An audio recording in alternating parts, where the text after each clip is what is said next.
Hi, I'm Kimberly Chafee from Kimberly's Quilting and Sewing. Today we're going to do the pattern review of the Charm Party tote bag. This is one of my favorite bags and I think you'll love it too. Today we're going to do one of my most favorite Charm Party tote bag patterns from Sturges. If you haven't had the opportunity to do a Sturges bag, she has a bunch of different bag patterns. I highly suggest that you pick one up.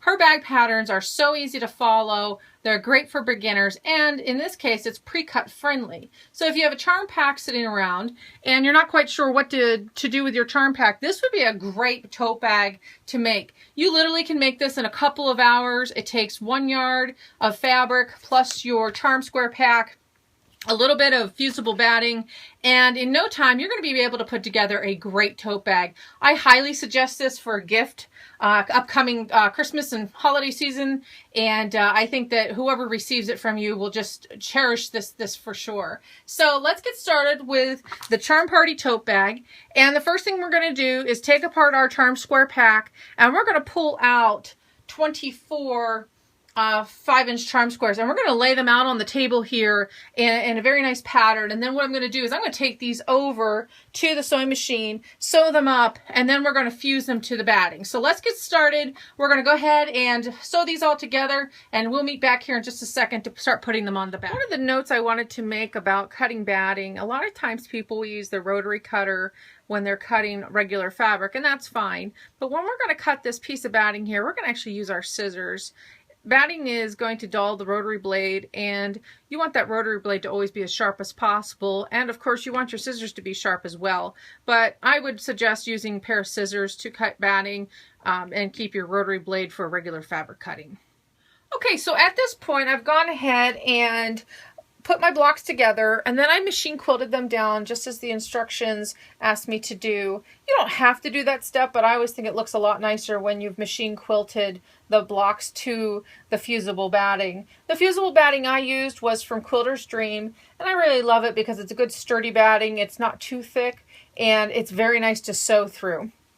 The other thing I wanted to go over at this point was showing you how easy it is to read these instructions. Again, we have this great area here where it's showing you what direction to press the fabric once you have it sewn together. Up here it gives you the fabric cutting instructions, exactly how many squares you're going to need, and if you're going to be cutting from your own fabric, how many squares you would need from that.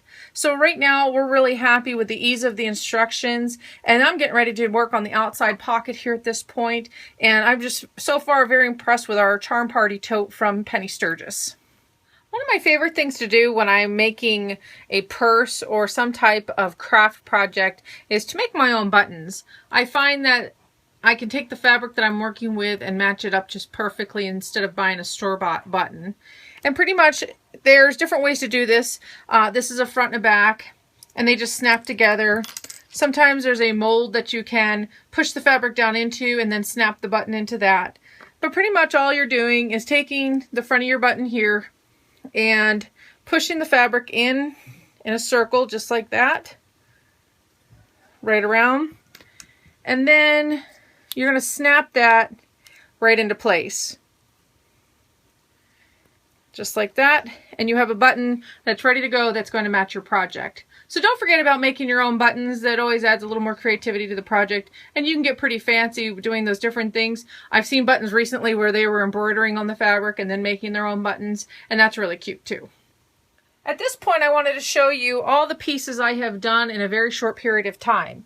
I would love to say, oh, this only took me 15 minutes or 20 minutes, but I get a lot of interruptions in my sewing area, so I can't give you an exact amount of time, but I can go ahead and show you what we've completed so far.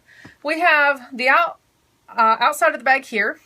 We have another part of the outside of the bag with our pocket ready to go on. We have our lining piece ready to have the one pocket sewn to that, and we'll just flip that up and put that on. And we have our second lining piece ready to go with a pocket, and that's going to flip up and sew down.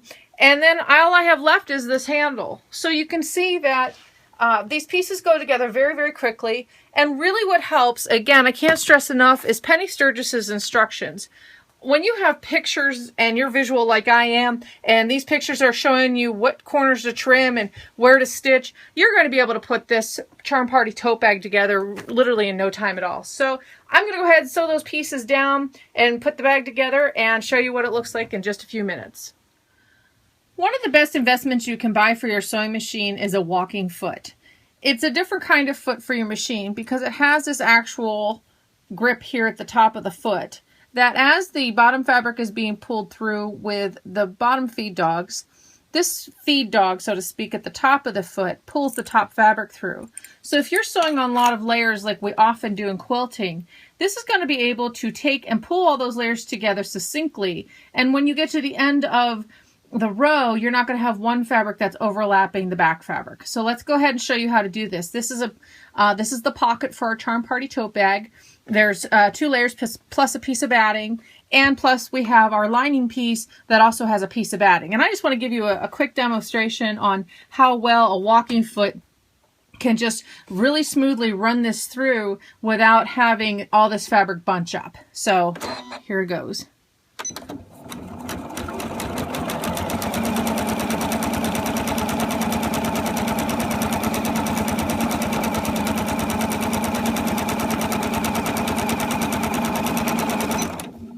And we're going to turn this corner. I'm going to try and keep it out of the camera here. And down we go.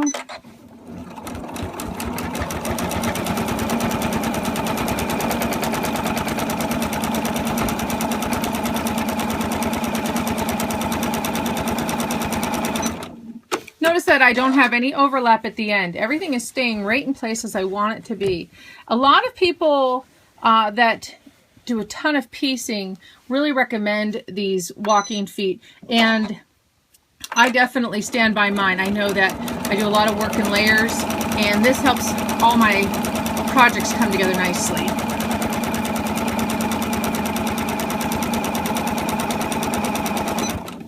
So if you're going to look to invest in your machine anymore, definitely make sure that you have a walking foot.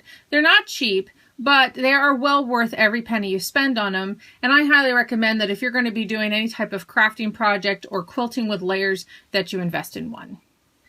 I'm really excited about this tote bag. Again, anytime I do a penny Sturges pattern, I have great success. This is really easy to do. We have these great pockets that are on the inside, plenty of room for me to throw all of my belongings and take off for the day. This would be a great tote to give as a gift. Again, if you need something in the morning or if you need something in the afternoon and you are sewing in the morning, this would be something that I could see definitely being accomplished by the afternoon as a gift.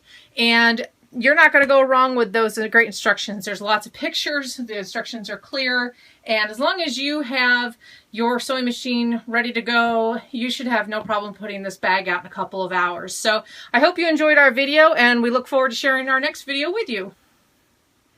I hope you've enjoyed our pattern review of the Charm Party tote bag by Penny Sturges. This is a great tote and really fun to make and easy for beginners. Please like and subscribe for more videos from Kimberly's Quilting and Sewing.